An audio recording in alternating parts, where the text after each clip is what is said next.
تمام نعمتوں کے اندر جو سب سے عظیم نعمت ہے وہ رحمت عالم صلی اللہ علیہ وسلم کا وجود ہے اس امت کے لیے، اس انسانیت کے لیے۔ رحمت عالم صلی اللہ علیہ وسلم کا نعمت ہونا اصل نعمت ہے، اور باقی ہمیں جتنی نعمتیں ملی ہیں یہ آپ صلی اللہ علیہ وسلم ہی کے طفیل سے ملی ہیں، آپ صلی اللہ علیہ وسلم کے صدقے سے ملی ہیں۔ چنانچہ ایک بڑی مشہور حدیث ہے، علامہ عماد الدین ابن کثیر رحمۃ اللہ علیہ نے البدایہ والنہایہ کے اندر اس کو نقل فرمایا، گرچہ اس کی سند پر کلام بھی ہے لیکن مفہوم اور معنی کے لحاظ سے وہ حدیث بڑی ہی مقبول ہے،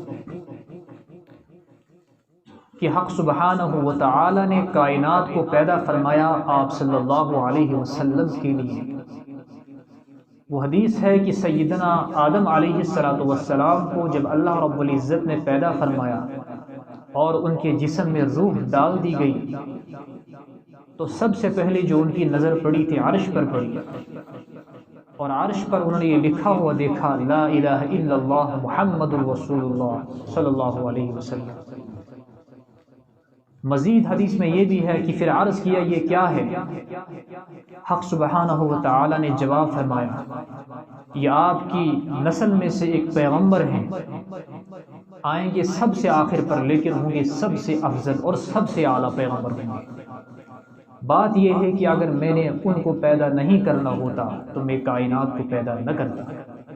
اس حدیث سے پتہ چلتا ہے کہ کائنات کی جو تخلیق ہوئی ہے، کائنات جو وجود میں آئی ہے، اس کا مقصد ہے ذات محمد صلی اللہ علیہ وسلم۔